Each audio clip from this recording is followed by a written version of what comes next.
Welcome to another episode of Focus Matters. Today's going to be a terrific episode. Today we have Dr. Tommy Wood on the show, and I think I would be hard pressed to find a guest who better aligns with the goals and objectives of this show than Tommy, which means this will be a 6-hour episode. So strap in, folks, if you've never seen long format content. Tommy holds both a MD and a PhD in neuroscience. He's an associate professor at the University of Washington. He also works in sports. He works for Hinsa Performance. He oversees science for their motorsport program. He really looks at the brain so holistically and so broadly from birth really all the way to death. And we're not going to take you through that whole cycle, but we're going to find the key stopping points along the way. He's a tremendously likable guy, very smart, very, very warm, very giving, and has some unique qualities and attributes in his biography, which I enjoyed learning about. He's a sometimes strongman competitor. We'll have a chance to talk about his book later on, but the best part of your book is when you go to compete in Iceland in a strongman competition and your wife looks at you and says, "You're too skinny to be here." God bless her. That was awesome. What every man loves to hear. You just puffed up with pride. And we'll talk about venomous reptiles later, but Tommy, welcome to the show. Thanks so much for having me. What a fabulous introduction. I hope I live up to all those lovely things you said about me. I'm very much looking forward to it. So let's figure out how we want to approach this. I have some ideas, but I'm obviously willing to be very flexible. I think the essence of this show or the theme of this show is really bifold. We look at performance and cognitive performance, but we also, I'm always paying attention to the much broader scheme of attention and our ability to have focus skills and attention skills throughout life. Anybody who's listened to some of these episodes or followed me knows that I talk pretty openly about my own experience and my framework here. So my son has had ADHD his whole life. He's now 17. He jokes about it. He has fun with it, but he's very conscious of it, and we're very conscious of it. And then last year, I lost my father to Alzheimer's, and watching him go through dementia and then slide into Alzheimer's was heartbreaking. And it really left me at a point where it's like, that's not going to happen to me. So I'd like to balance the conversation between brain health, and we can talk about what's important and bring those insights forward. And then also, what is the difference really? Is there a difference between I want to optimize my brain health and I want to optimize my performance? Because I think it's an interesting space. So let's start off with the elephant in the room. Let's talk a little bit about dementia and Alzheimer's, because this is a topic that you're an expert on and you do a lot of work in. Give us the landscape, first of all, on dementia. How big an issue is it in the world, in the United States? So it's an increasing issue, we think, although I'm going to start with the proper sort of scientist answer, which is actually it's even more complicated than that. But because over recent decades, it's actually interesting to note that age-specific incidence of dementia and Alzheimer's disease has decreased since the early 20th century, and there are many reasons for that. But now people are concerned that that's increasing again, as the health of the population on average has continued to decline in several respects. And it's become sort of more at the forefront, dementia, over the past few years, for a few reasons. Is because the population continues to age and live longer, although in the US, I think life expectancy has sort of stagnated, for the same reason, sort of overall population health trending downwards. But as we live longer and we get better at treating other diseases, we become much better at treating heart disease, much better at treating cancer, then we start to die of other things. And one of those other things is dementia. And so dementia is now the leading cause of death in the United Kingdom.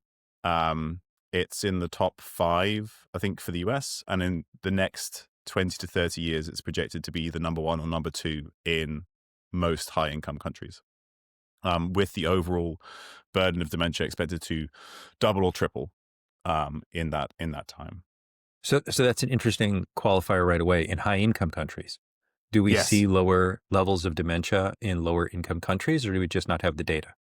Um, it's a little bit of so actually the data are fairly good. There are places like the IHME Institute for Health Metrics and Evaluation at the University of Washington that do the global burden of disease studies regularly, and they look at both individual diseases as well as just like what are people dying of across the globe. And in lower income or lower resource settings, infectious diseases are still much more likely to be a cause of death. Infant Mhm. mortality is still very high. Heart disease is still a significant risk factor in those who are sort of trending upwards in terms of globalization and GDP. So it's primarily because in high income countries, we've managed to keep our populations alive much longer and tackle Extend some of the lifespan. extend lifespan and tackle some of the biggest killers. Then dementia comes to the forefront as the next thing that will be increasingly common. Yeah. So safe to say, if we go far enough back in history, you were lucky if you lived long enough to have to deal with dementia, right? Mortality rates were so short that you died of much more immediate causes than sort of the nuances that we'll get into about because we're not sure. I mean, it's not 100% clear what causes dementia, correct? It's a lot of indicators.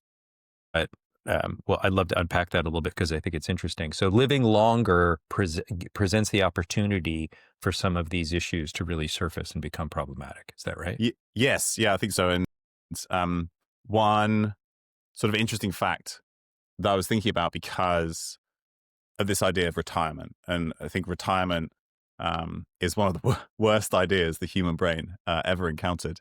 Yeah. Popularized by Sir William Osler, who was a physician and professor at Oxford until his death in the early 20th century. And he is actually very closely tied to Oxford. I went to Oxford Medical School. Everything that happened at Oxford Medical School is Osler themed. Um, Really? Osler House is both the society that Oxford Medical students are part of, as well as being a physical building where we have our, sort of like study spaces and stuff like that. Hmm. I played, I competed in sports for 3 different Osler House clubs, rugby, football, and then I was head coach of the Osler House Boat Club. So like Osler, this was sort of like a big part of Right. my medical training. But It's the gates of Seattle. yeah, and so he helped to popularize the idea of retirement in the early 20th century, and he gave this sort of well-known speech at Hopkins, where he said that after 60, humans should be essentially put out to pasture because they become completely useless. And and this is an idea that we still consider to be true 100 years later. In reality, I'm right? curious to know how Society, that right? trends on social media. That, but you know what I mean? Like it's Yeah. not because it's not true. But Right. as a society, we kind of embody this idea that that's what happens with age is that we lose function and we lose usefulness when of course that doesn't have to be true. But where I'm going with this slight tangent is that at the time that Osler gave that talk, now 120 years ago, the average life expectancy for a US adult was 57. Oh, So interesting. so yeah, at 60 years old, the average person was either dead or probably not in great shape. Or But close to it. Yeah. yeah, Yeah. but now things are very, very different. Right. However, we haven't updated a lot Our of how we think paradigm. about how we think Yeah. about the processes of aging. Yeah, this is something you call out, this fallacy around retirement. And so statistically supported by the idea that when you take yourself out of an invigorated space in terms of your brain, right? That's the name of your book, The Stimulated Brain. So you step away from stimulation, you're basically starting the recipe of cognitive decline. Like you're priming cognitive decline instead of doing the exact opposite, correct?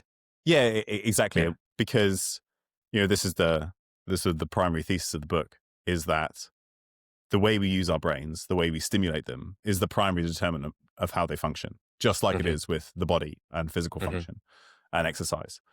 And the main way that we are knowledge workers and we live in sort of like a modern westernized society, the main way that we get brain stimulation is through our jobs. Of course, Right. it can also come through our hobbies and our social relationships, and Right. I hope that it does.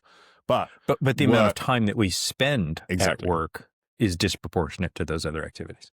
Yeah. Exactly. And so there are several studies, like population level studies, that show that retirement is the time at which cognitive decline, or which cognitive function declines most rapidly. And it's thought to be because you're removing the social and cognitive stimulation that comes through work. So those are two themes that are going to show up. Social and cognitive. I think there's layers here. Exercise and movement's going to be another one of those layers. So this speaks to, let's jump right in. This speaks to one of the basic, as you said, one of the premises of the book, which is this concept of headroom. So we want more cognitive headroom. What does that mean? I think the idea of headroom itself is stolen from an economist and health philosopher called Art Devaney.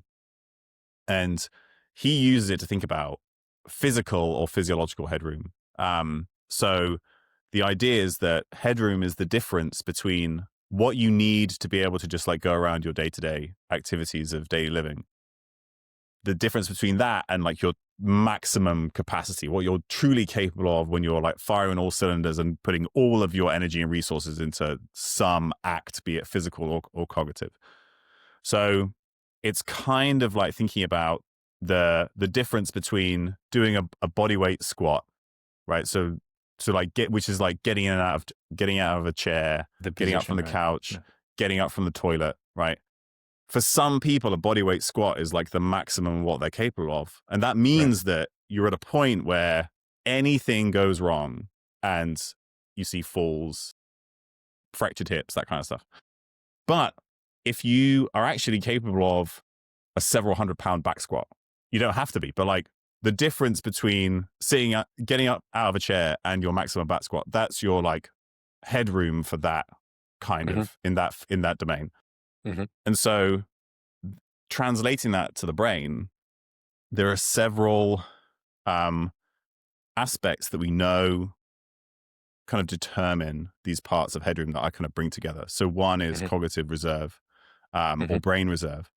So these are simply put the sort of the software, like the capacity you have in the software and the hardware in terms of redundancy. So now, are those separate, cognitive reserve and brain reserve, or are they synonymous terms?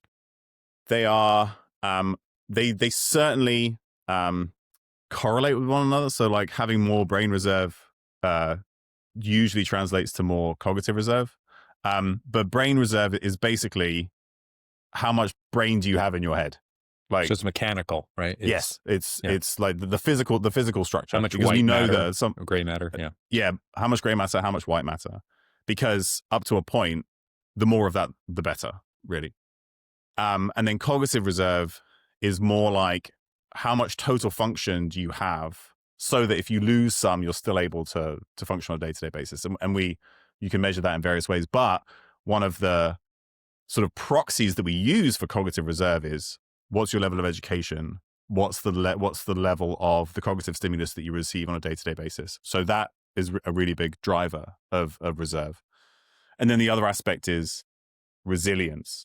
So before we get to resilience, let me come back to that. So cognitive, that was interesting that you brought in education. So in your work, you surface the idea that the amount of education that someone receives early in life has a significant impact on the level of cognitive reserve they're going to have later in life. Is that right? Did I interpret that correctly? Yeah. So it's in many ways, it's the retirement backwards. It's the more stimulating the environment is for children early, and stimulation tends to be education in our society, the bigger reservoir we're building. And so that stays with you over time. Is that correct? Yeah. So there's a few things that play into that. And some important things to remember if you didn't have the opportunity to have a very extended period of education. Sure. So that doesn't leave you at an immediate disadvantage as long as you take advantage of other things that you can do. But in general, when you look at standardized cognitive function tests, which have their pros and cons, right? Because they don't fully capture what it is to be a human using their brains out in the world. But as much as we can understand the functions of the brain, processing speed, executive function, working memory, things like that. Right. And just for people who aren't familiar, we're not talking about an IQ test here. We're talking about a traditional cognitive battery. Right? Yes. Yeah. IQ tests have a lot of problems, and so we don't tend to use those. But when you're looking at sort of like an overall picture of cognitive function over multiple, testing multiple areas, like some of those that I just mentioned, the peak of cognitive function is higher and later based on the length and level of attainment of your education.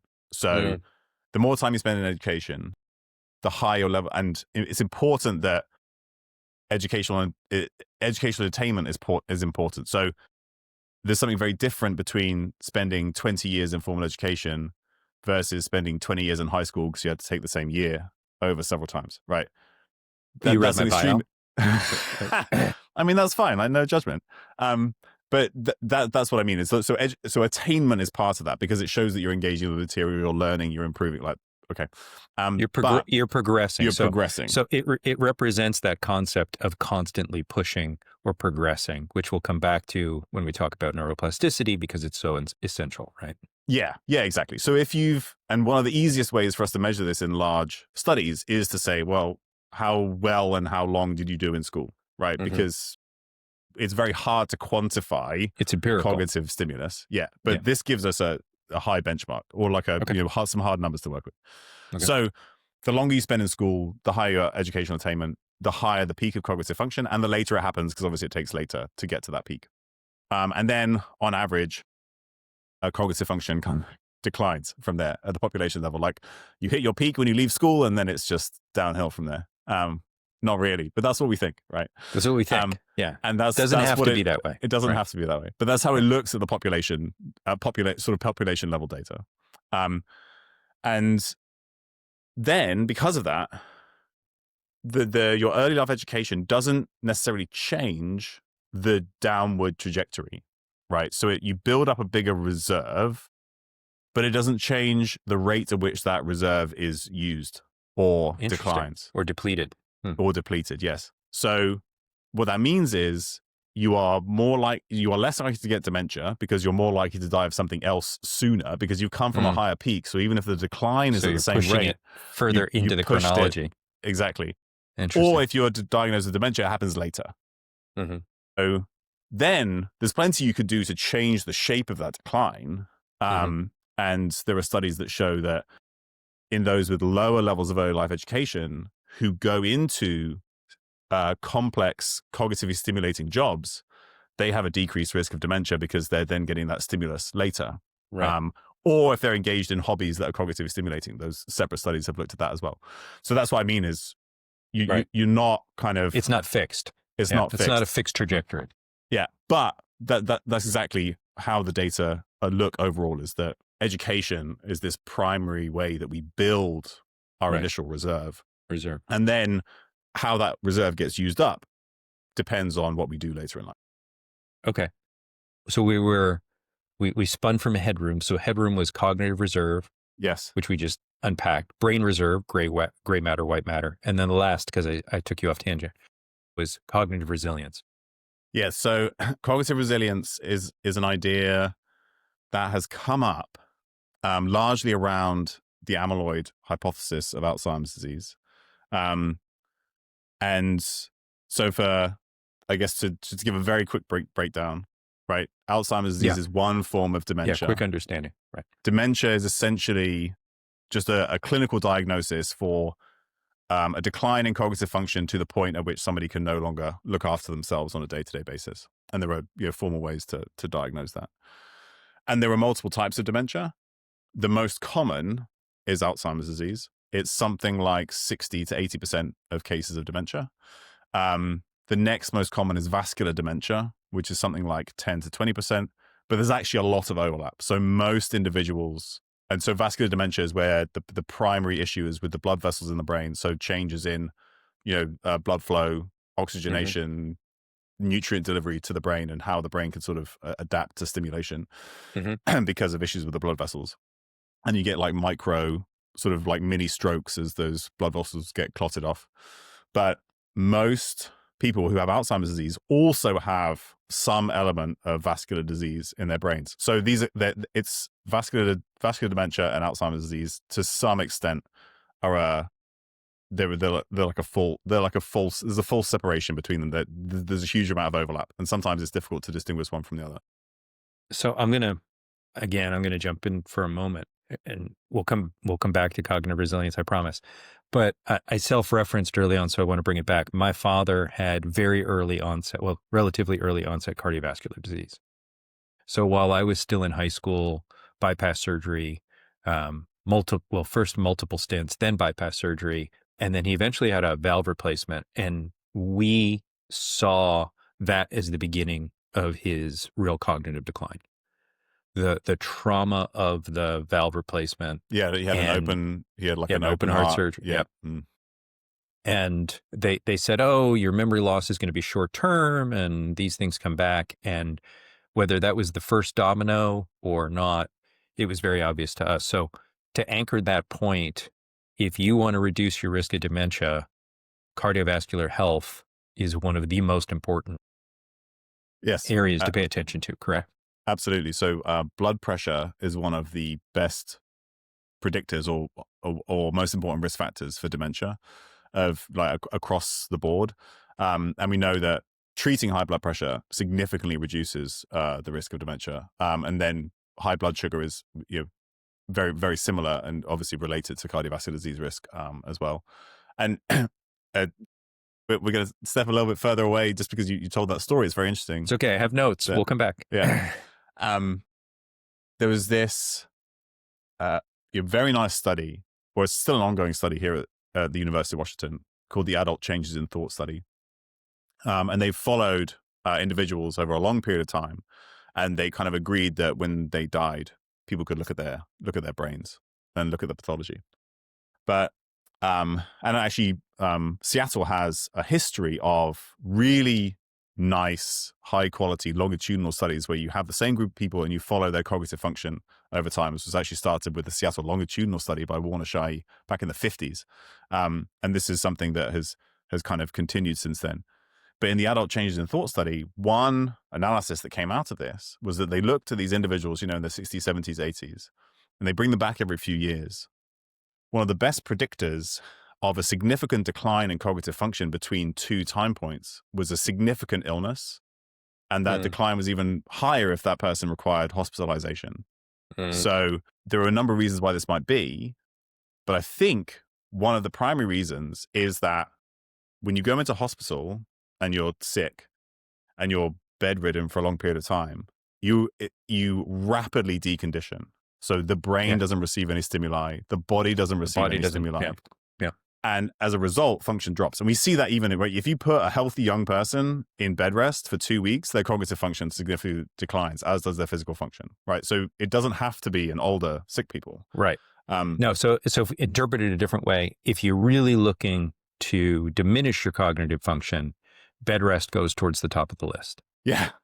Yeah, or a concussion that puts you into bed rest, puts you at the very top of the list. Layer on some significant, right? And so open heart surgery, like certainly could be that there was some like blood clots that went to the brain. You can become hypoxic during major surgery. So like, I don't know what happened during that surgery. Yeah. And I wouldn't want to speculate, but there are a number of reasons related to the illness that could affect cognitive function. But equally, we know that when we remove cognitive and physical stimuli, performance and function declines. And so a lot of what I think that people experience as aging is that you get sick, you spend a couple of weeks in bed, you have major surgery, and you never work to build back the capacity that you lost. So over time, function is declining, but it's just because we have your these threshold extended of periods. function is declining, right? Yeah, but it's because we've had these extended periods of not stimulating the brain and body, and then we never work to kind of overcome the deficit that was generated in that period of time. So that's why doing whatever you can to minimize the likelihood that you'll get very sick.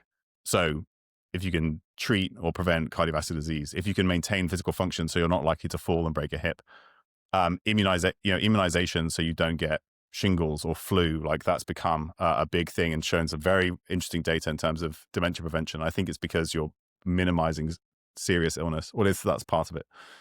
So that was just an interesting kind of, Okay. and it Noted. relates to the idea of stimulus, right? Because Right. significant Yeah. illness leads to the loss of stimulus. So it's interesting because you're in the hospital, you go into a hospital room. What are you doing? You're sitting, you're watching TV. There's a TV in every hospital room.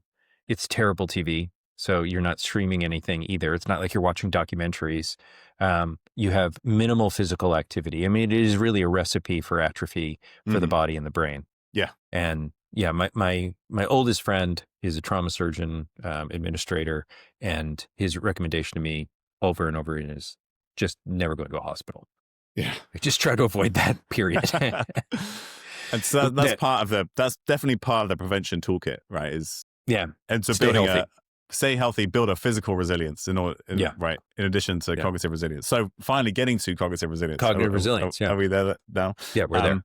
So there's a big part of the neuropathology of Alzheimer's disease. You look at the brain of somebody with Alzheimer's disease is the accumulation of amyloid plaques and tau tangles. So these misfolded, aggregated proteins that accumulate in the brain that are part of that disease process.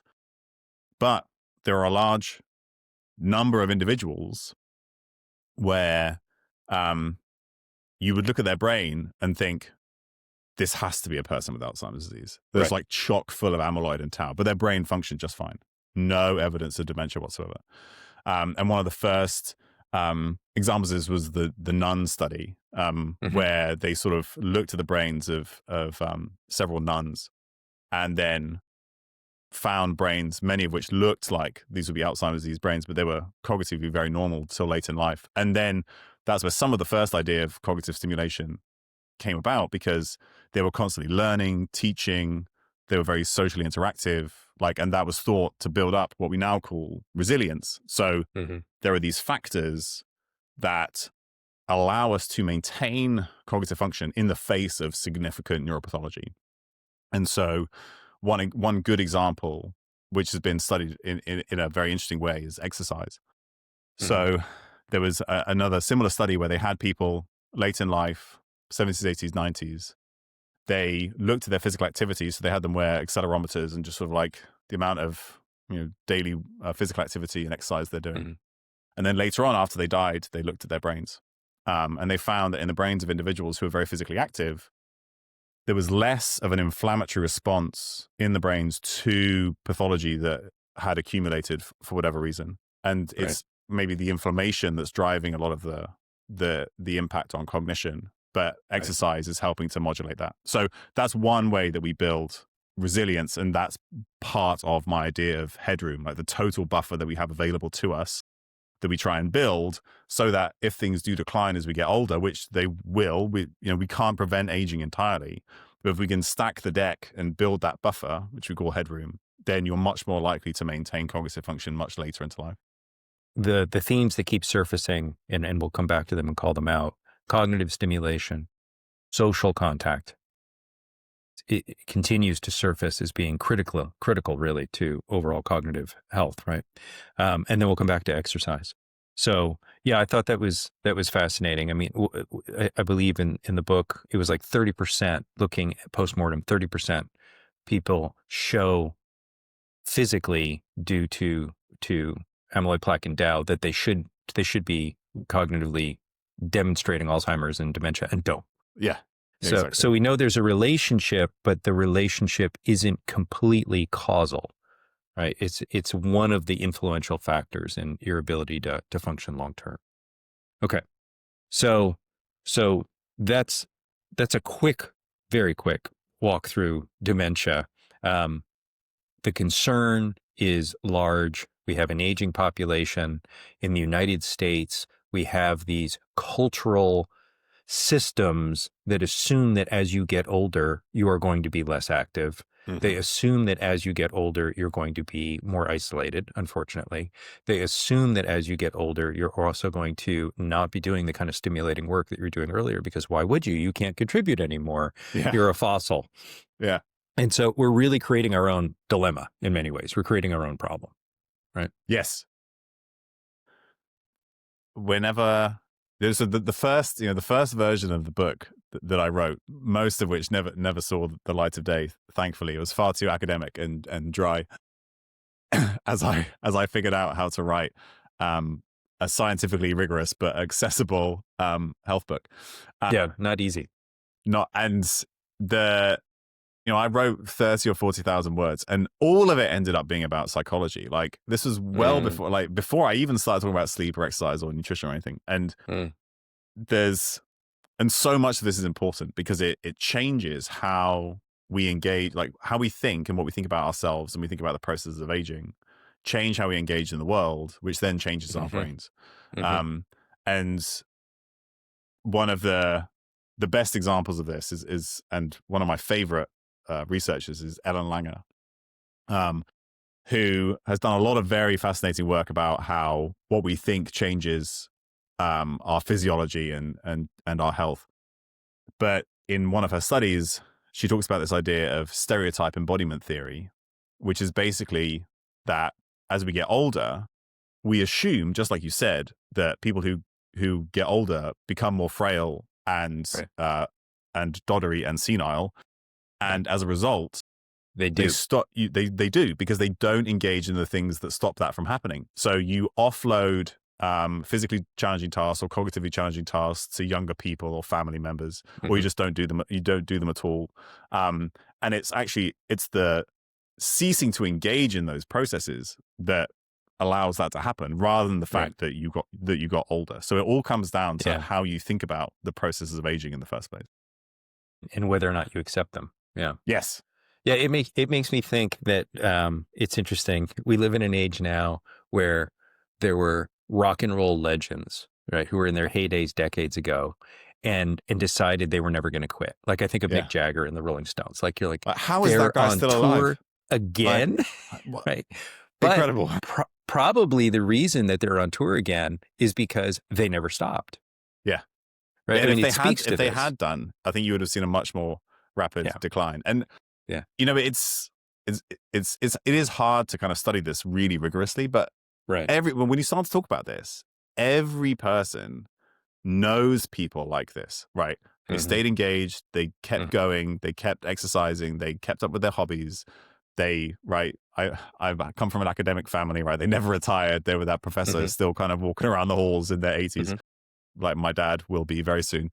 And their brains remained really, really intact and sharp compared to people who, took that sort of ideal of retirement, the traditional ideal of retirement, and unfortunately saw declines along the way. And of course, there will be examples on both sides where that's not the case. But I think we all kind of, when we think about it, we've seen this in action several times ourselves. Yeah, it's interesting. I was recently speaking to a family member. It's kind of hard to explain the relationship, but I've known him my whole life. So, and when I was growing up, he was a painter and became a very successful painter in Manhattan. And so we'd go to see his galleries and his shows. And then at one point, and I'm going to get the chronology wrong, but I think he was in his 40s or 50s, he said, I'm going to finally start writing because I've always wanted to be a writer. Became a successful author, writing basically murder thrillers that incorporate art. So the books have deep murder trends, but then he actually creates art within the books and weaves it into the stories. And then became an editor and now does all of it. And I said, like, I detect zero cognitive slowdown or cognitive decline when I have conversations with him. And his comment to me was, he said, I think you would see more of that if you were in sort of artistic circles, because we never stop. There's no reason to stop. Yeah. So that's probably true. Okay, so let's move. That was sort of later in life. Let's pivot all the way to the other end. Let's go to early in life. We talked about the importance of education. So I'm a parent. Let's say I'm a parent of an athlete, and I want to make sure that my son or daughter is tooling up the best they can for life, for school, and for sport through the filter of the brain. What are the key takeaways? What are the key behaviors? And then we'll do a different scenario. One of the reasons why I wrote this book is because of all the different like cool areas that I get to inhabit, studying the newborn brain, looking at brain trauma in athletes or the military in the middle of life, looking at cognitive decline, looking at elite levels of performance. Formula One drivers is where I do most of that. Mm-hmm. One thing that I saw again and again and again is that the same things matter and form the foundation of brain health and cognitive performance at every level, at every age. Yeah. You're like, almost the like, and when I say it, it's not like everybody's like, of course, like that's obvious. I'm like, well, yeah, it is. But But and so like I think that's really my answer to your question. Mhm. So I expected that. I was prepared.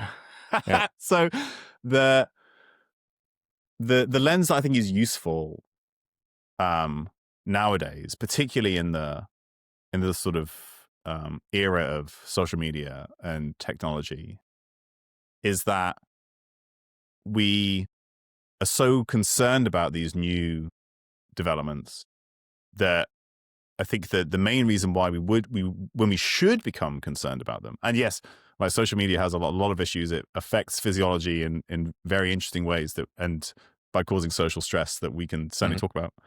But when I think about video games and these other things like phones and stuff that people are concerned about, all of the like, and one way that people phrase this is digital dementia, right? You spend so much time interfacing with these technologies that you lose cognitive function as a result.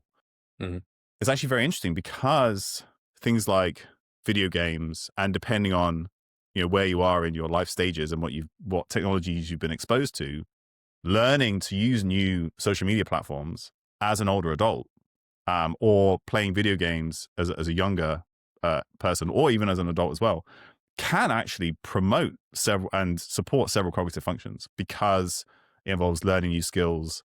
Many video games require processing speed, focused attention, right? And there's very good evidence to support that. So these things don't need to be bad. When they become problematic primarily is when they start to displace other things that we know are really critical. So yeah. So let me jump in for a moment. Yeah. So the video game conversation, really interesting conversation. You and Josh on your Substack spend a fair amount of time looking at some of those studies around video games and cognitive performance. And obviously in my day job, CEO of a neurocognitive training company, we originally, when we set on that path, the evidence was pretty clear that the video games by themselves didn't do this. But I think video games have changed a lot also in the last 10 years. But you're really talking about, again, cognitively challenging video games. Yes. Right. So they tend to be so first Wordle, person or third. Wordle is not it. Wordle doesn't make it, right? So, No. I mean, no discredit to the New York Times, because I'm a big fan, grew up in the East Coast. We all read the Times. I'm on day 4 of their brain challenge. So they're doing this daily brain challenge. And today it sent out the article, and it referenced some of the same material you reference about cognitive stimulation, but then it sort of alluded to crossword puzzles and Wordle. And I just want to make it really clear, that's not count. it. No. They don't count. Yeah. Yes. So they're actually interesting, what psychologist Gloria Mark would call rote activities. So they require focus, but they're not cognitively challenging. And those can be useful actually because they're almost meditative in their own way. They can actually be used in some ways as a break rather than as a cognitive as stimulus. a going offline of the cognitive challenge. Exactly. But if you're using it as the cognitive challenge, you're fooling yourself. That's not going to do it. So yeah, we're talking about first or third person, large expansive worlds, having to respond to novel stimuli at short periods of time, learning complex motor skills if you're trying to figure out how to handle a controller. Like it's those sort of immersive kind of games that we're talking about. And this is why we're both fans of VR. Yes, absolutely. Right? And we think that VR is the environment that allows us to check a lot of those boxes and add physical movement at the same time. And even more than because then you can have like 3D audio and other things that are harder to do, with the traditional video game setup. But sort of the reason why I bring this up is because I think often when we're worried about these areas in terms of how they affect our brains, it's usually not because of the thing itself, but it's because of what it's displacing. So like when you're Hmm. asking like how how should I think about this as the parent to children or teenagers, um then what I think, if you can ensure that you're helping with nutritious diets, varied physical activity, ensuring that people are like interacting, that your kids are interacting with real people out in the real world, Right. and they're sleeping, right? Then like those are kind of the basis, and we're like, that's what's important across the entire lifespan. Be And important from early in life. The pillars don't change, pillars don't change. right? Even though the relationship to the pillars may. Um, Before we anchor those pillars, because I want to do those one at a time, I want to pose a question. So we there is a lot of conversation, a lot of concern around kids and phones. And we know that, the physical phone is not the issue. It's what you do with the phone that's the issue. So I love getting in front of like high school students and being able to talk about the brain and brain training. And I have sort of this shtick that I always do where I ask them, how many of you train your brains on a daily basis? And I can have 50 kids in front of me. Maybe one person raises their hand. I say, great, what do you do? And they're like, oh, I meditate, which happens occasionally. Or I read, which I think is really interesting. The idea Mm. of actually sitting down and reading for a committed period of time. And so I smile and I say, oh, that's really interesting. And I take out my phone. I said, how many have one of these? And everybody raises their hand and looks really uncomfortable. We start going through this conversation around surrendering your attention to social media apps that are driven by algorithms that understand neuroscience, and how much time they spend now in this low stimulation, low focus state of just scrolling and getting these little dopamine hits as they go. So is that a displacement issue? Yes, because TikTok claims the average user is on there for 3 hours a day. Mind blown. But also, how do you feel about what that's doing to your ability to your ability to train your focus, to use your focus deliberately, and also what is it doing in terms of sort of the physiology of it? Because when you ask a group of young people, okay, you've been on Instagram for an hour and a half, how do you feel? To a person, they will say, I feel crappy. I'm stressed, I'm tired, and I'm irritated. And yet they do it over and over again. So, thoughts? Yeah. And this is absolutely important part. I think maybe I will just quickly finish the previous question, which is about, thinking about trying to foster physical and cognitive development in kids. And so like, the last thing that I think is really important, and there's some really interesting studies on this, is you're exposing kids, well, all humans, but kids, to a broad variety of complex stimuli. So, and that the one is like the importance of those things for cognitive development, but also specifically when we talk about sports, but is also the case in, I think, in academic pursuits, Mm-hmm. is not specializing too early, Mm, not trying to create the child prodigy that goes to college at 14 and only studies physics, right? hmm Of course there are exceptions, but in both sports and academic pursuits, it seems that those who do best long term have a broader Diversify. base. They're more Mm, diverse. So mm. like that's the thing. So like sports, academia, languages, music, just like a smorgasbord of stimuli, if possible, I think is one of the best ways to kind of foster that base that then you can sort of build on. So So now, COVID, amongst other things, was the cognitive nightmare, yeah, right? for a number of reasons, but yes, Yeah, yeah. absolutely. Okay. And so then moving on to social media, I think yes, um, there are some sort of like basic things related to what we've already talked about. So I think displacement is absolutely one, right? You spend 3 or 4 hours on there, 8 hours on there. That's 8 hours you're not doing any of the other things that we've mentioned. Then there's also the all that time that you spend doing that, you are usually very, very still Right, and sedentary. And we right. know that being sedentary, just like sitting still for even like an hour without activating any, so like lying on a couch for an hour results in significant a small drop in focus, attention, some aspects of cognitive function, mood as well, that can be reversed just by breaking that up, getting up and walking around, Moving around. They've done Yeah. studies with like 15 squats an hour or something, and you sort of overcome some of these. So like some of it, right? Yeah, because that's going to happen. Yeah. People are going to stand up every 15 minutes and do air squats. Yeah. Of course, like it's one of those things I have to recommend. It's in my book, but like, I mean, I hope people do it, but I understand why people don't. You could just walk up a flight of stairs. That would do the trick too. That's much more, I think that's much more approachable. Bottom line is move. Yeah. Yeah, move. And so I think some of that, right, if you're very still and very sedentary and like, especially like laying on a couch or sitting in a modern chair for long periods of time, like that's even enough to negatively impact mood for people because you've changed, you've changed blood flow to the brain, certain neurotransmitter balances and things like that.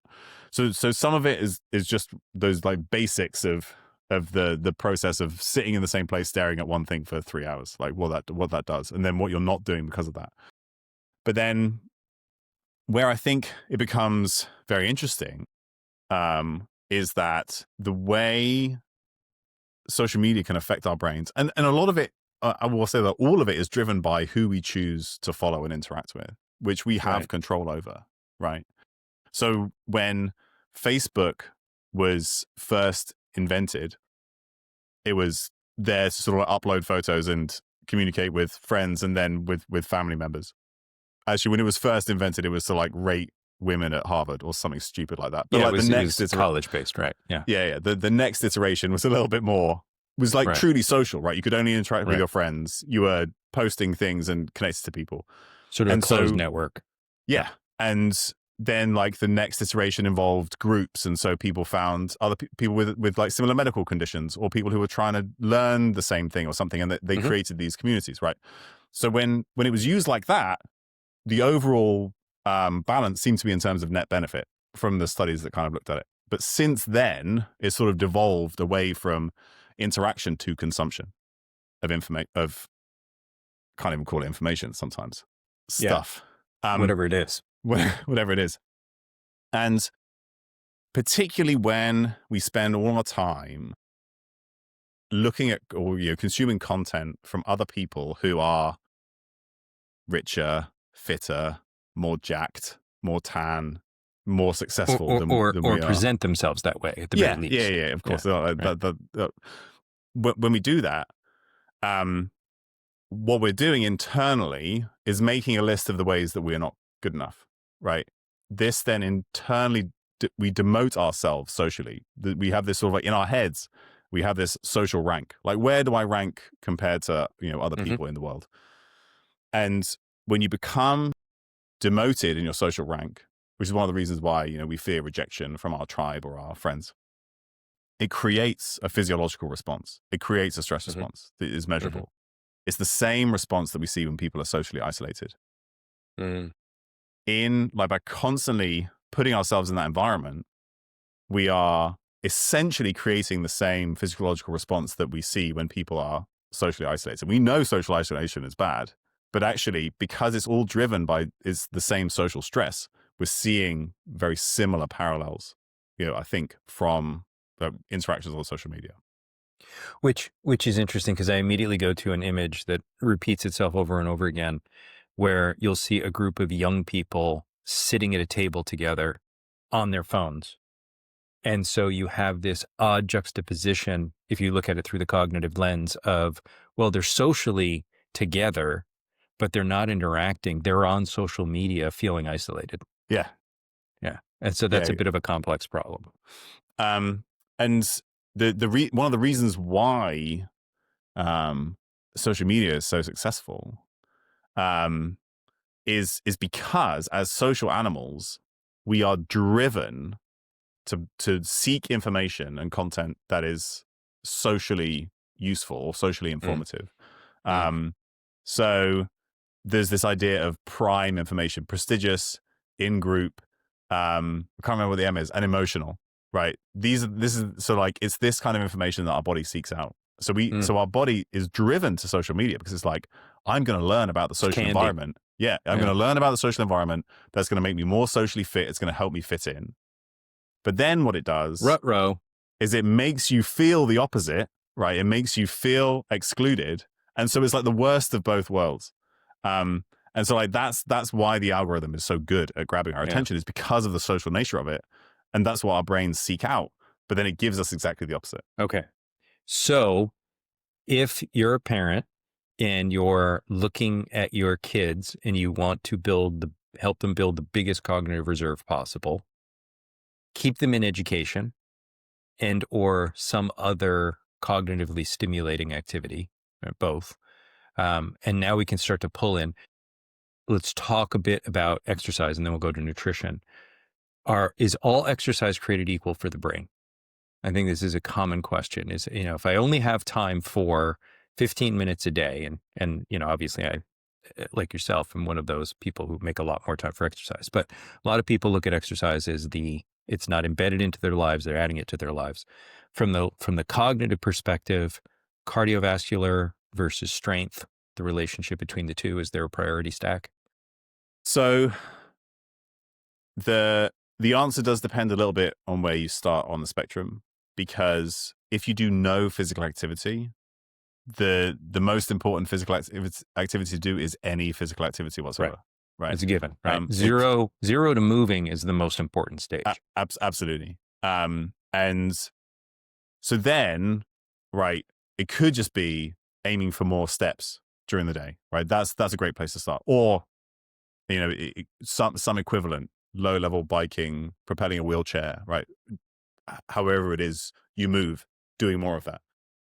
Footnote, since you brought up steps, because it's in your book, we think that historically people walked how many steps a day? 15 to 20,000 steps a day. 15 to 20,000 steps. The 10,000 step rule, we know, was kind of pulled out of the ether, wasn't really based on science, made incredibly popular by Fitbit. From the cognitive lens today, what's the threshold? Again, if we're really looking at the science, I just want to be sharp for forever from day one. What is the minimum number of steps? And then where do we start to see the law of diminishing returns? So most people, like, even if you don't do anything during the day, most people still manage like 1,000 to 1,500 steps.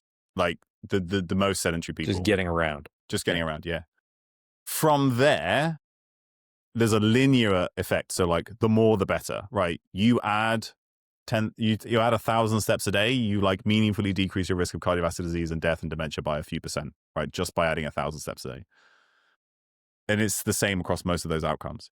For dementia specifically, it seems like the curve starts to flatten out somewhere around 7,000 to 8,000.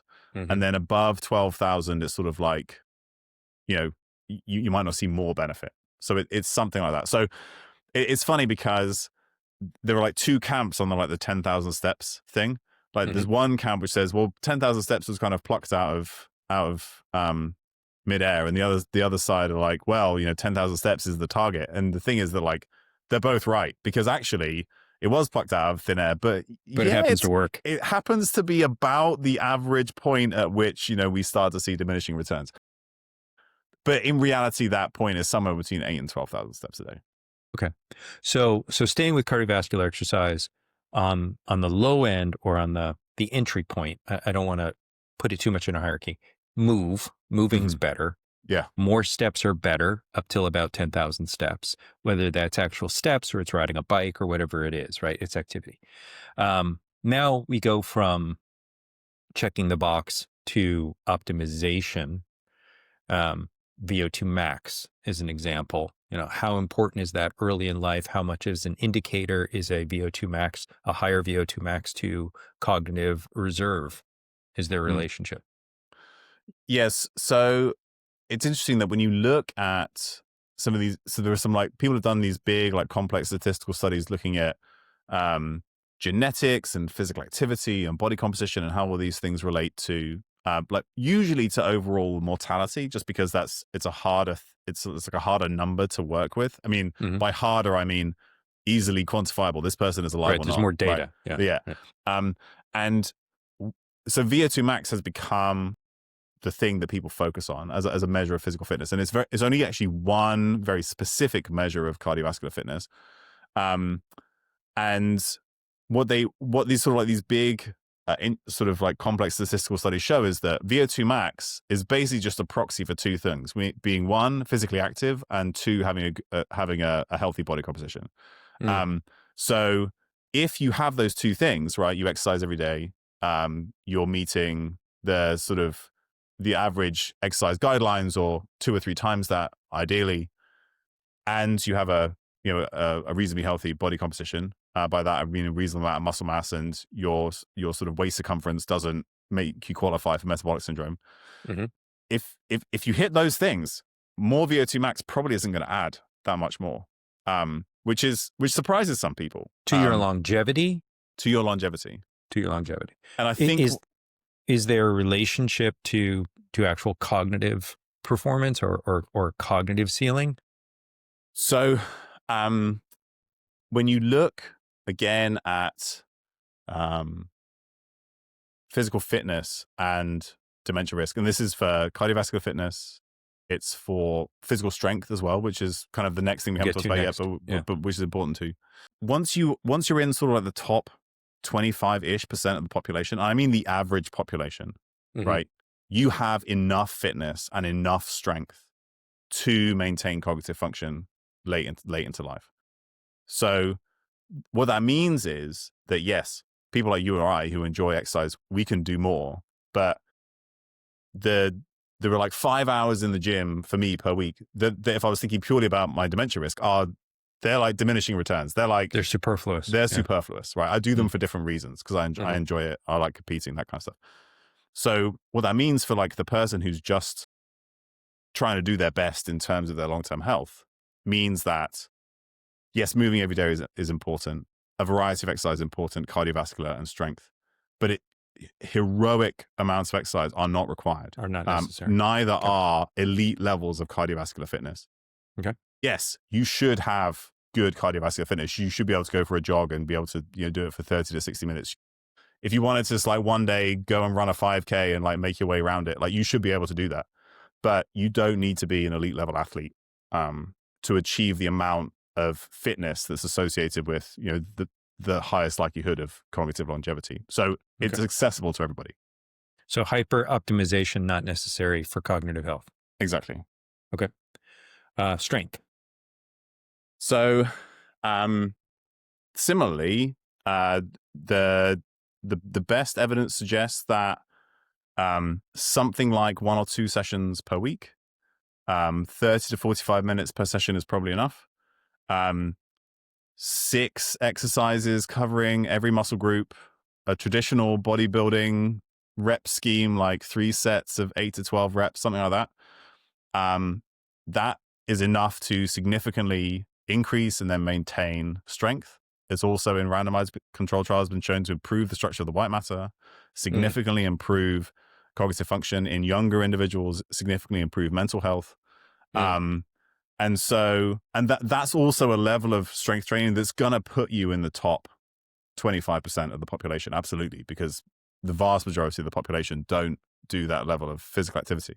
Which is so interesting, I guess inspiring in some ways if you're not exercising, and depressing if you're somebody who spent the better part of 40 years in this industry trying to get people to exercise because the numbers haven't moved a whole lot.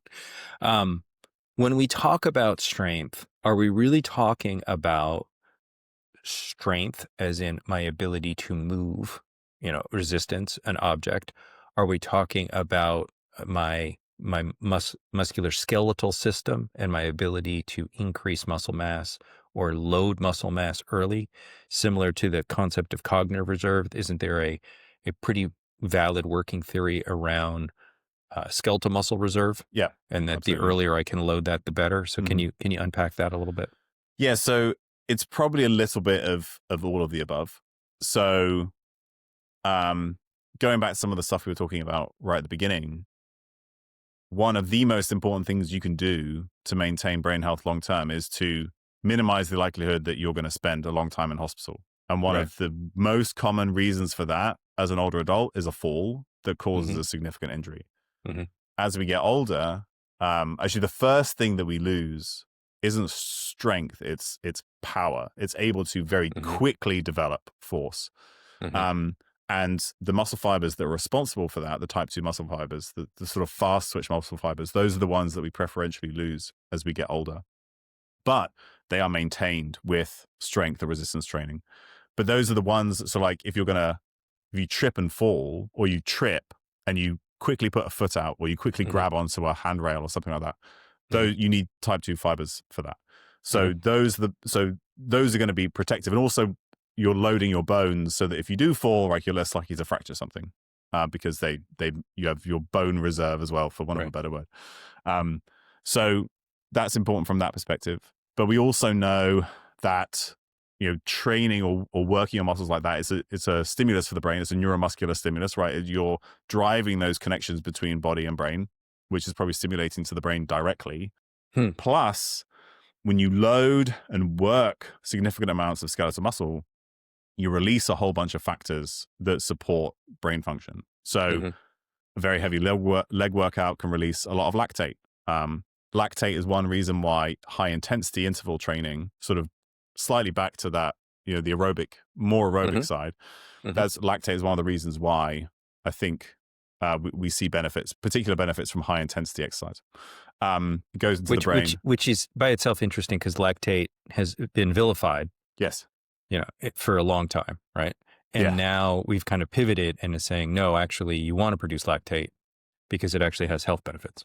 absolutely. Yeah. So if you give somebody an infusion of lactate, one of the things that happens is that the body starts to release brain-derived neurotrophic factor. You can measure it in the blood just by giving somebody an IV lactate. They make more BDNF, or they release more BDNF.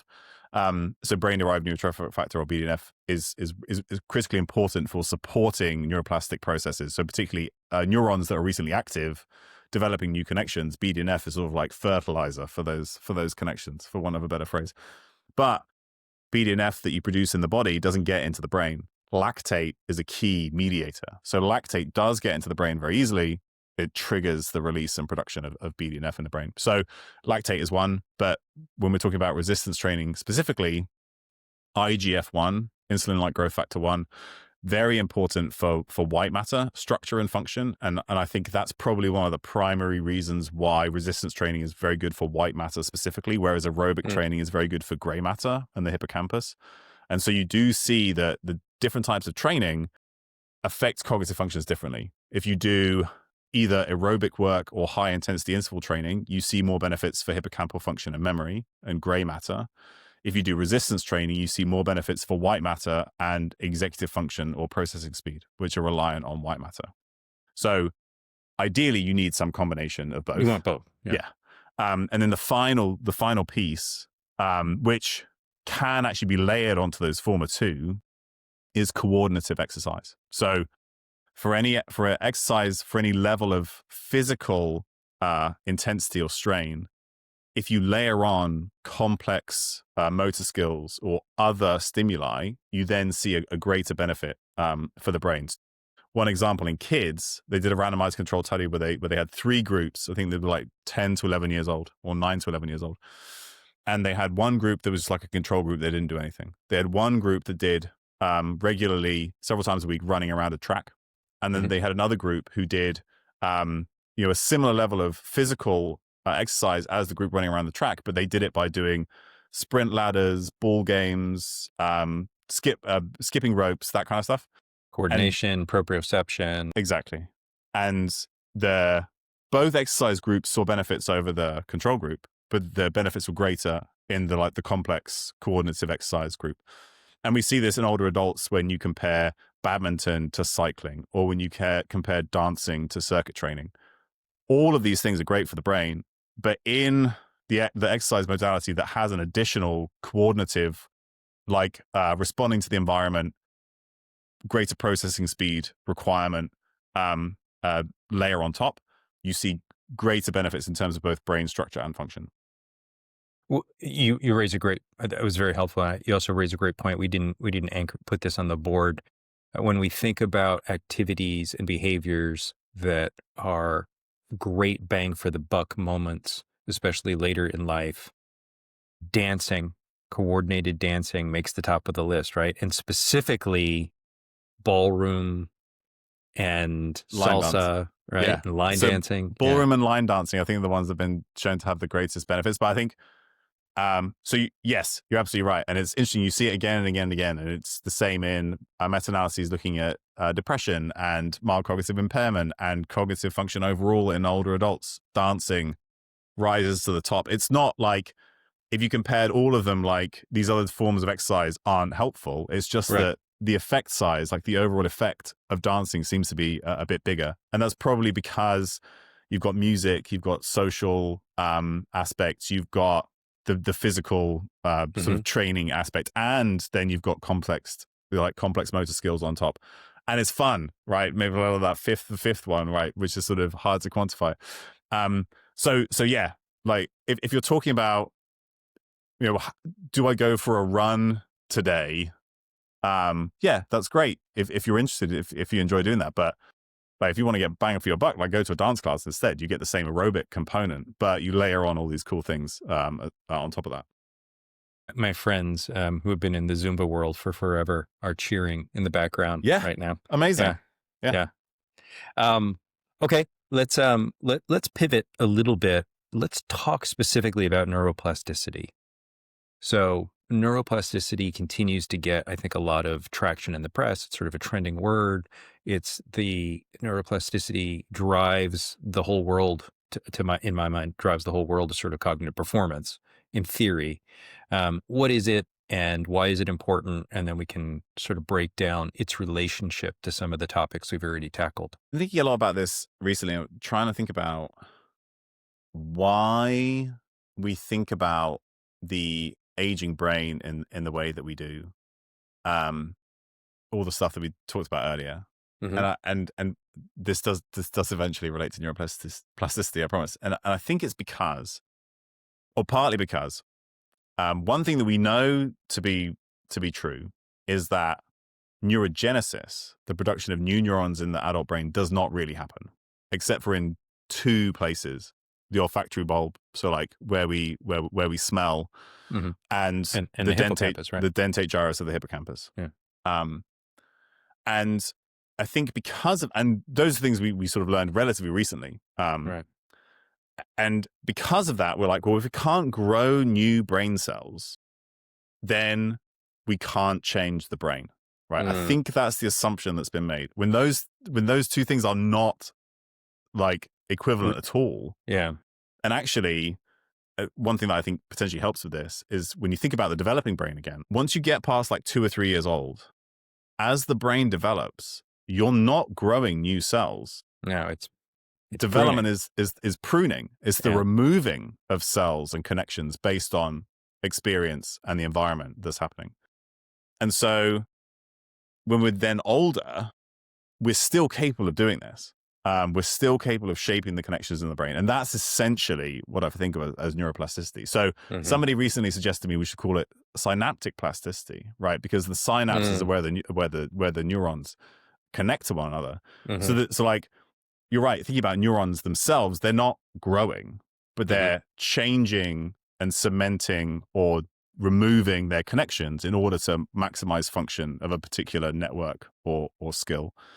And that is directed by sort of like the stimuli that the brain is receiving.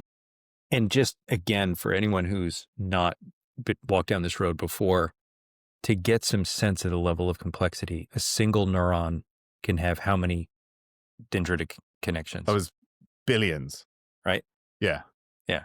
And so if you think about like the numbers all are staggering. Yeah. Like it like just a number, like, and if you think about, first of all, the number of cells in the brain, billions, 90-ish billion, right? Then think about millions, billions of connections between them. It's just like, I think I put some of these numbers in my book and it was just like so many zeros, you couldn't even put it in there. Yeah, you don't even know what to do like with it take up right? 4 lines. Elon Musk doesn't even know what to do with those numbers. Yeah, exactly. Okay, so that's what neuroplasticity is.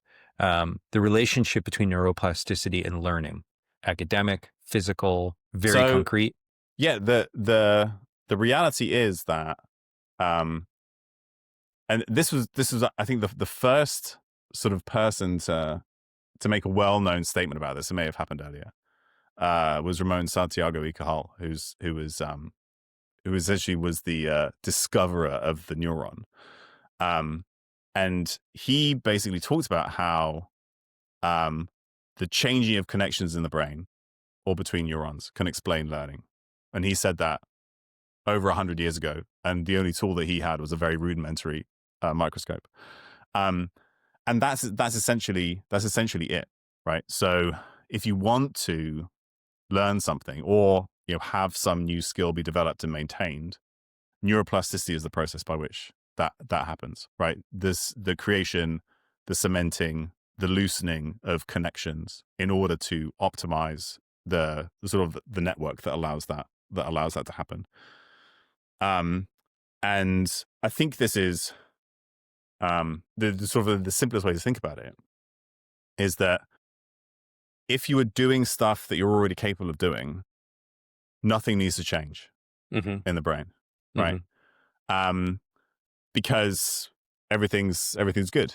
So any exposure to a skill or an environment where your capacity is below that which you want or which you need to do the thing that you want to do, the brain detects an error there between like prediction and reality. So if the prediction is, oh yeah, hey, I can hit this jump shot from half court and like it falls flat a few feet away, there's a big error there. And the brain's like, okay, I've got to like do whatever I can to minimize that error, right? And then that's essentially what drives the process of neuroplasticity is like, okay, how do I shape the connections so that I get closer to being able to complete this skill or this thing that I want to do? Because if I could do it, nothing needs to change. Nothing changes. So can we induce neuroplasticity? Can we encourage neuroplasticity? Like we can. So the only time that we can't, we think, and maybe even that is outdated thinking if we can sort of improve our therapies and how we intervene. Many people consider dementia to be a fundamental loss of neuroplasticity. Like that is what some people like, this is the definition of dementia, is the brain is no longer able to adapt, receive, and change in response to the inputs that it gets. And so up to that point, every brain is capable of neuroplasticity. And that is the process by which we learn and improve and change, and which we can all do at any age.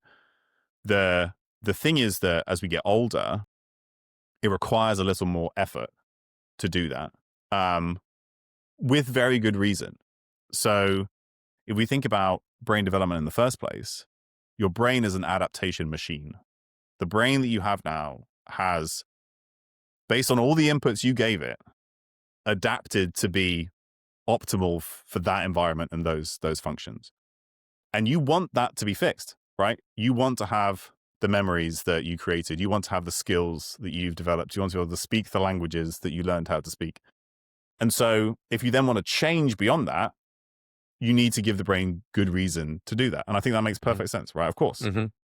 But it's not hard necessarily to do it. We just need to then direct the time and focus. And, one way to do that, well, so first is like to clear the time and decide what it is we're trying to direct our processes of neuroplasticity towards. And then, arousal, manipulation, making sure that we're actually attending to that thing, making sure that we're working at the right level of complexity or difficulty so that we're failing just enough to kind of drive some of these errors to then drive, some of those changes. We can all do that. So two pieces there that I think are so critical that come up in my work. Arousal. In order to get into a neuroplastic state, you have to have the appropriate level of arousal. Yeah. Right? Exactly. It's not, I'm sitting at my desk, I'm looking at something new. Oh, that's really interesting. No metabolic reaction, no, sympathetic nervous system reaction. I have to get into an invigorated state. Yes. If I'm too invigorated, it may actually get in the way. So there's a sweet spot. And so that was one point. And then the next is frustration, right? So there's you pull a quote in the book: every act of conscious learning requires the willingness to suffer injury to one's self-esteem. Right? You have to be willing to wade into the uncomfortable and surrender the ego in order to really benefit from neuroplasticity or to be able to access it. Yeah, I think this is one of and the nice thing is that naturally those two things are actually connected, right? Because if you become frustrated, your arousal increases. So Mm-hmm. if you as long as you're engaging with the actual task and it's at the right level, you will naturally increase your arousal because of the frustrating nature of what it is that you're trying to learn. So they're coupled in, and as they should be. But one of the things that holds us back routinely as a species in adulthood is the cringe worthiness of failure. We've kind of been trained, and actually this is one downside of the education system, is we've kind of been trained that failure and mistakes are bad. Equals bad. Yeah. Even though that's what drives learning. It's crazy. Right. But then when we're like, don't get me wrong, like I haven't figured out how to fix this for myself. Like I remember a long time ago, I was thinking about going to a dance class, right? I mean, this was in my 20s maybe. And just like the thought, I was like, I kind of want to do it, but then just like the thought of doing this thing in front of other people and just like being really bad at it, and just like, so this is where you get like this ick from like thinking about. And so this is what holds a lot of people back. First of all, they think that if you fail, you're bad, whereas actually failure is driving learning. And the other one is that uncomfortable feeling of failure, and then it makes us feel bad when actually this is something to lean into. And there are some interesting studies that have looked at this. There's a study that came out fairly recently, and this is hard to do, or it's hard to quantify if you're like learning a language or something like that. But if you're learning facts, for instance, because they can be like, did you get the answer right or not? Right? It's a yes, no. It's an easy thing to measure. The optimal learning seems to be somewhere around failing 15% of the time. 15, 1-5. Yeah. In terms of that. So like, think about it. That kind of makes sense, right? So if you're learning a language or you're learning a musical instrument, you want to be working hard enough so that like 85% of the time, oh yeah, I've got it. And then like, bah, you hit a bum note. Right. And And so like it's. Yeah. So if I'm on Babbel and at the end of every session, it's like, you got 100%. I haven't hit the zone yet. Exactly. Yeah. You want to be getting some amount, but equally, if you're only getting 15% right, that's you're too frustrating. Too deep in the frustration. Yeah. And then you're never going to engage with it. So like a little bit is the kind of the goal. Excellent. Okay. So we've covered a lot of ground. Let's spend a couple minutes on nutrition. I know this could go quite deep, and you actually have quite a bit of information in your book, but let's sort of go to the sweet spot, the takeaways. So we don't need to get into how important a sound nutritional foundation is and what that means, and the balance of carbohydrates and fats, and our food pyramid in the United States just got inverted. Apparently it takes 6 months and a committee to invert the food pyramid. Well, no, actually it took South Park 10 years ago. Have you seen that episode? No. Yeah. It's very good. They're prophetic in so many different ways. Uh-huh. But the basics here, obviously the relationship between your brain and fuel is significant. So let's anchor that. And then let's assume that someone is checking the box. They understand the importance of nutrition. They're eating conscientiously, and they just want to improve. I want to take my cognitive performance higher through food and/or food supplementation. Top recommendations. So the first part, which doesn't necessarily get as much, because like everybody wants to talk about the nutrients and the specific foods and all that kind of stuff. Blueberries. Just eat more blueberries. Like blueberries is the answer we're going to get to. Don't get me wrong. Like wild blueberries are my favorite thing, and coffee. Blueberries and coffee. That's Blueberry the answer. Coffee. Yeah, done. But before we get to that point, I think there's actually an even more critical component, which is energy balance. And in relation to brain reserve, but also dementia risk, you see this kind of inverted U shape with energy availability and, brain related outcomes. So at the low end, low energy availability. This is something we see very frequently in athletes, just not eating enough calories to run the whole system. You see smaller brains, impact to cognitive function, brain fog, mood changes, Interesting. etc. Okay. You also see it at the upper end of high Mm. energy availability, which we might call metabolic syndrome, sort of like type 2 diabetes at one of the extreme ends. So like we've got, um, you know, a big waist circumference, high adiposity, high blood pressure, high blood sugar, brain volumes again and functions tend to decrease as well. Interesting. So you want to be in the sweet spot, kind of in the middle there. Luckily, humans perform well in a bit of a buffer. But the reason why I say that is, we kind of mentioned, oh yeah, we know cardiovascular disease, metabolic disease are the significant contributors to mortality and morbidity at the population level, and avoiding those or treating those, right? I think GLP-1s will probably have a very big impact on overall dementia burden, indirectly because they're very good at treating metabolic disease. Like they work very well in those who need them. And I think the first oral GLP-1 was just recently cleared. Yeah, but there was a study. There were a couple of studies testing them in Alzheimer's disease, and they didn't improve cognitive outcomes. But I think that's maybe because there's just like too late on in the process. Late. Yeah, right. But I think if somebody has metabolic syndrome, type 2 diabetes, sort of the later stages of obesity, they have a significantly increased risk of dementia. If you can reverse that with GLP-1s, I expect to see a dramatic decrease in risk. So that's kind of one end. At the other side, we have the sort of the pro-longevity group who focus on restriction, dietary restriction, caloric restriction, protein restriction, excessive, just excessive restriction, because that, for many people, that was thought to be like the one of the keys to longevity. But actually, from the brain's perspective, I think you will start to see some negative impacts of that. And the brain will only build as much sort of reserve and capacity as it has the energy to maintain. And so if you're overly restricted, you will lose some of that reserve. And there are some like big population studies that have kind of looked at this and have seemed to show that. I just want to repeat that back because I thought it was really important. So the brain will only establish the level of reserve that it can maintain energetically. And it's very energetically expensive to maintain brain. Right. Interesting. And I think this is one of the reasons we haven't gone into it yet, but one of the reasons why age-specific incidence of dementia has decreased recently. And what that means is at 60 years old or 70 years old, at any given age, nowadays you are significantly less likely to be diagnosed with dementia than you would have been 20 or 30 years ago.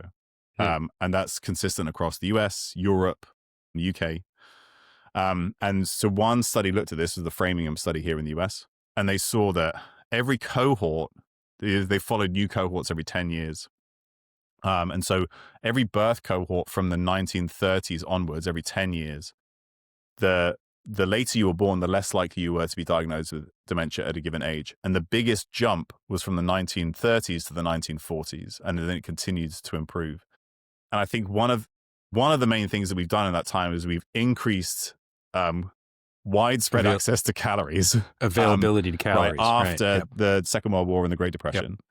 And so I think energy availability improving initially was decreasing dementia risk because it was improving brain reserves, and they've seen that. So higher brain volumes in those same cohorts as dementia risk decrease. So directly tied to brain reserve. Other things that have improved too, particularly, are cardiovascular disease treatment in the past few decades, and that's thought to be another major driver of some of these improvements in dementia incidence. So like energy balance is really critical. And then so avoid starving yourself and try and avoid excess energy availability and metabolic disease, and or if you have either of those things, treat them accordingly. Treat them. And then I think if we're trying to just do the best we can, there are some core nutrients that we know are associated with dementia risk if we're insufficient in them. So they are B vitamins, particularly the B vitamins that are linked to methylation and homocysteine levels. So that's primarily B12 and folate, but also B6 and riboflavin, which is B2.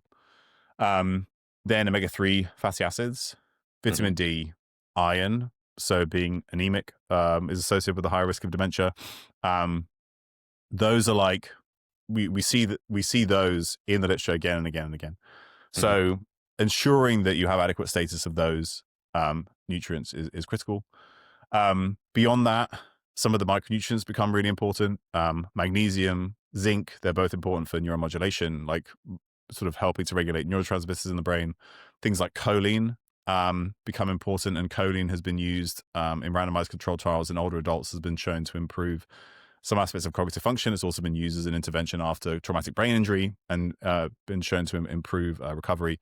Choline helps to create the membranes that like your omega-3s, your omega-3 fats want to sit in. So like both are required. And then B vitamins kind of link them together. So all of those things interact. And then another thing that's important is antioxidant polyphenols. So now we get to the blueberries. But there we go. So those things that make your berries blue or red, that make your coffee or tea brown, that make your chocolate brown, those that make your vegetables or fruits red or yellow or orange, or make your seafood pink. I can list them all if you want, but like you just like those are so salmon fillet with blueberries and bell peppers. Perfect. And a coffee rub. Done. There you go. You nailed it.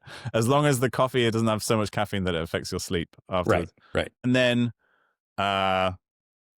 sort of, I think focusing on both protein and fiber will be critical. Those are things that in general people don't consume enough of. Important for muscle building, strength, gut function, gut health.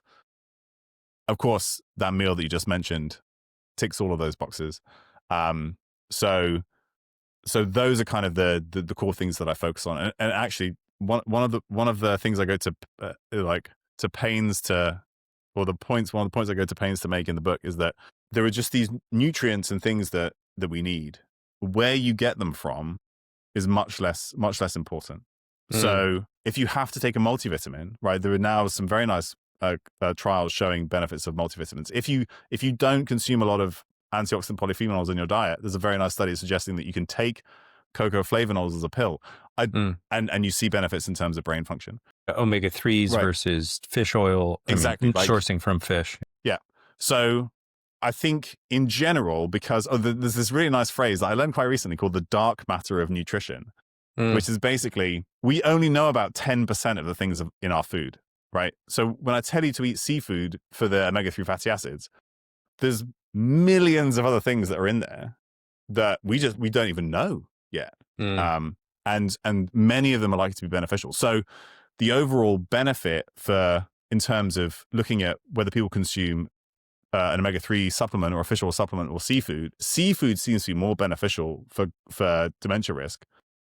But that's probably because there's a whole bunch of stuff in there that we just don't know what it is yet, and that it's still beneficial. The complexity of food is something we still don't really understand. The food matrix. But if you're just never going to eat seafood, you can still get benefit if you take a high quality omega-3 supplement. So I think this gives us some flexibility in terms of, like, everybody wants their diet to look slightly different. Everybody has access to different foods. And so I think just thinking about some of these core nutrients that we know are important, and many of which we can test for, and like doctors will test for, that these aren't like crazy, weird, esoteric tests.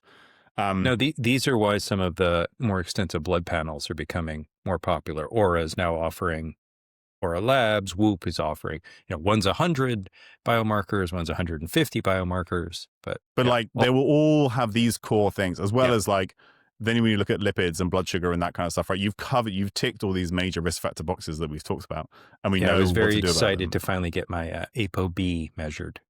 Were you excited at the result?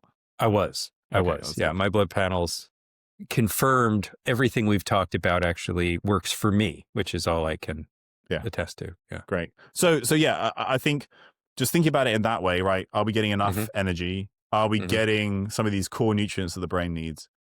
That then gives us flexibility in terms of where they come from, how we want to structure our diet.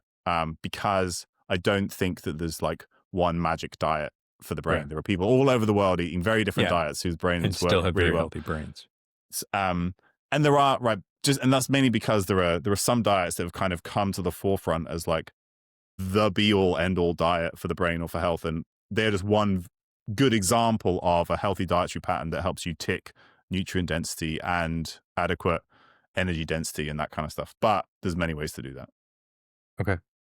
All right. As we enter the final stretch here, I realize we will be negligent if we don't talk about sleep. Giant topic, right? And countless hours already in the YouTube verse and the podcast verse on sleep.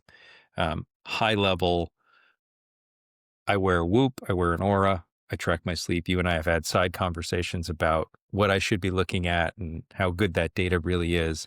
But suffice to say, we know there's a direct relationship between sleep and cognitive function. Yes. Yes. And that if you're not getting enough sleep, it has an immediate impact on your cognitive performance. But going back to that larger conversation around optimization and dementia, it seems like there's pretty strong evidence that if you're not sourcing enough deep sleep, it's putting you at higher risk for dementia. Can you unpack both of those? Yeah, so you're absolutely right. I mean, sleep is critical to brain function, and I'm glad it's received the attention that it has over the past 10 years. I do think that the way that we track and think about sleep now has, for many people, gone too far, such that it's become a stressor in its own right. That's what we do. We're so good at that, right? I mean, everything too extreme. Isn't that the golden rule? Yeah. So the I'll answer your second question first, but you're right that the deep sleep is critical. Well, both types. So REM sleep and deep sleep actually synergize in terms of how they reset, essentially reset the brain, consolidate what it was exposed to the day before, and then wash out, for want of a better word, all the metabolic detritus that has accumulated during the day, so that you can go back again the next day and take advantages of what you've learned before and do it all over again. And so deep sleep is when we think we see more activity in the glymphatic system, right? That's responsible for helping to sort of wash metabolic byproducts that have accumulated in the brain overnight out. So deep sleep or inadequate deep sleep is associated with increased risk of dementia, as is inadequate total sleep and poor quality sleep.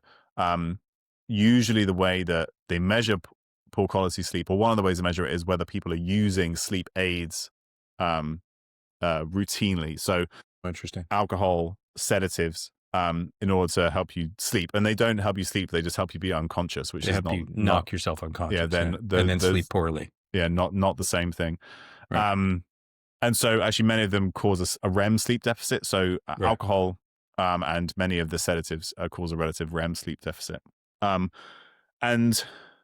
but back to deep sleep tends to happen earlier in the night, REM sleep later in the night. So some of where that imbalance may depend on whether you're going to bed late or waking up early in terms of where you're cutting your sleep short.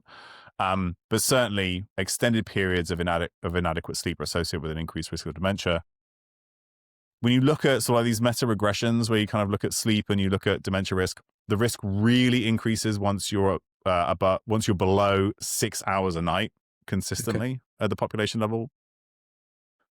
When we see some of these targets for sleep where you have to get 8 to 9 hours a night, that can be quite daunting for some people when they just they don't. Absolutely. Right.